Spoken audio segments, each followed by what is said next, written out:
I think that energetic would be the term that I would use for him primarily.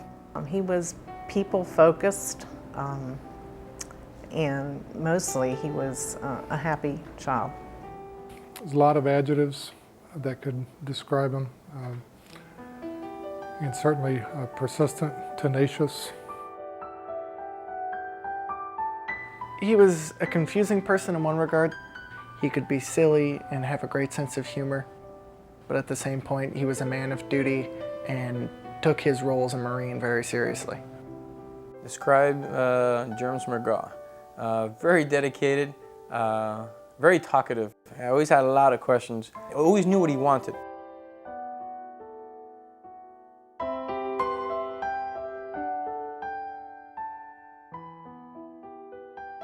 As time is often measured, the life story of Jeremiah Daniel McGraw is brief, and yet the level of insight that Jeremy mastered goes beyond what many people accomplish even over many decades of time.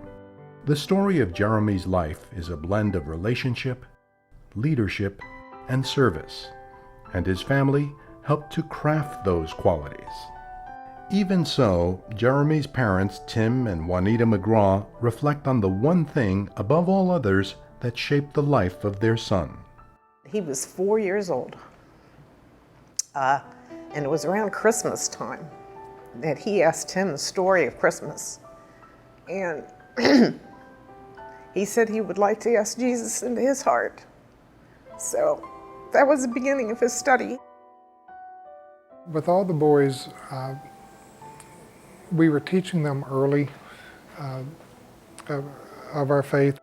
The McGraw boys, Joshua, Jeremy, and Jonathan, were close in age and even closer in their relationships with each other. And faith was a central part of their upbringing. I would read Bible stories to them, read from the Bible directly to them, even before Jerms was old enough to know anything about it. Jerms is a nickname that Jeremy jokingly bestowed on himself. And I said, what if you're a doctor? And they have to say over the loudspeaker, Dr. Jerms on the floor. I said, your patients aren't going to like that, germs. We used to tease them about that. My wife made the commitment of time and effort to homeschool them. I feel like being homeschooled gave the three of us a chance to be much closer than the average sibling. Jonathan McGraw is the youngest of the McGraw brothers. We got to spend just about all day, every day together. We were very, very close. He was my best friend besides being my brother. I just feel like we shared so much of our personality traits with each other that it was almost like knowing myself. We were that close. He had a strong desire to be a Marine from a very young age. After high school, then a brief time attending a local community college, Jeremy enlisted in the United States Marine Corps. He was 18. It was nearly a year later when he decided it was time to turn his attention toward his ultimate goal, to become a commissioned Marine officer. I'm very thorough on the phone. He's like, sir, I just want to become an officer. And we made an appointment. He came in and very interested. Marine Corps Captain Juan Fernandez was officer selection officer during Jeremy's efforts to become an officer in the Corps. And we don't meet many great kids like that sometimes during the recruiting world. And he met all the wickeds. He inspired people around him. And whatever you were doing, it wasn't good enough unless you were a Marine. In addition to the grueling work required by the Corps, another very challenging condition had to be met in order for Jeremy to become a commissioned officer.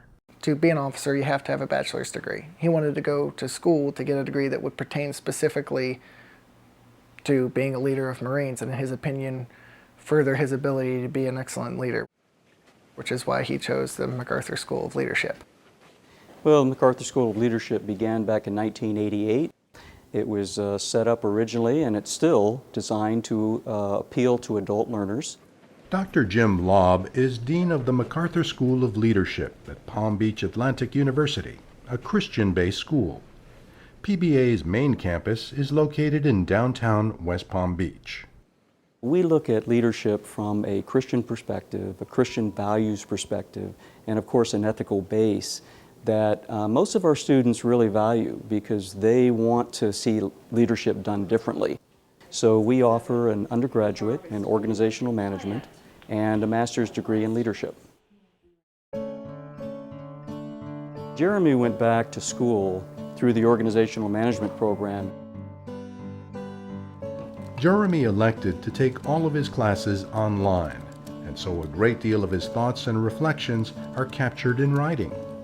In a class on faith integration, he was asked to respond to a verse from 2 Timothy 1:6. Therefore, I remind you to stir up the gift of God which is in you. From this brief scripture, Jeremy wrote an insightful observation of living life through faith. I think Paul was encouraging us to take full use of the spiritual gifts we've been given, not letting our fear get in our way. I'm sure there are plenty of things I want to do, and plenty of things I am meant to do. The challenge is not being afraid of what we are meant for, and letting God work through us. After a great deal of effort, Jeremy successfully completed his coursework on August 14th, 2009. Jerms was telling me about his school, and he's getting ready to do a jump, and I'm like, whoa, wait a second, what are you talking about, a jump? I go, look, McGraw, stop. You know, you're going to go jump and break an ankle, break a leg, and then you're not going to finish Officer Candidate school. So why not just wait? No, sir, I want to do that because I want to lead my Marines, and I want them to see on my chest, you know, that I was enlisted, and I had done what they haven't done. And follow me, look what I can do, you can do it too. So he was going to do another jump. I'm like, all right, McGraw, just be careful. Then I was, I think it was September 10th, and I got a phone call, and I picked up the phone. It's like, sir, you know, I got some bad news. There's been an accident at Fort ANGLICO, and I think McGraw got killed. That was a rough day, sir. It was one of my best Marines, and he got killed. That was a hard day. So I went and opened the door. There was a colonel and another person with him, an officer and a chaplain there. The colonel said, well, Mr. McGraw, I have to inform you that your son, Jeremiah, died in a training accident this afternoon. And my wife was sitting over on the couch. I was sitting in a chair a couple feet away, and her first reaction was, there are no accidents with God. I couldn't wrap my mind around it for a while. I raged at God, and I literally cursed him, verbally. But probably about 2 weeks later, I realized that this was part of God's plan. I'm not supposed to understand all of God's reasons for it. All I'm supposed to understand is where God wants me to go as a result. When we were preparing for graduation, 2009, we knew something special needed to be done to recognize him. And so when we called his name, the final name actually in our graduating class, and by the way, Jeremy graduated with honors. We put up his picture, and his mother, Juanita, came up to the stage, received his diploma, and walked across the stage to a standing ovation. It was a powerful, dramatic moment.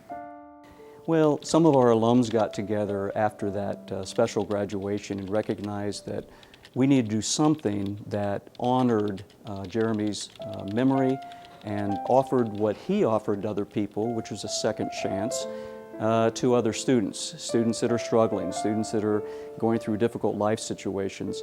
And so the idea of a scholarship was established in honor of Jeremy McGraw.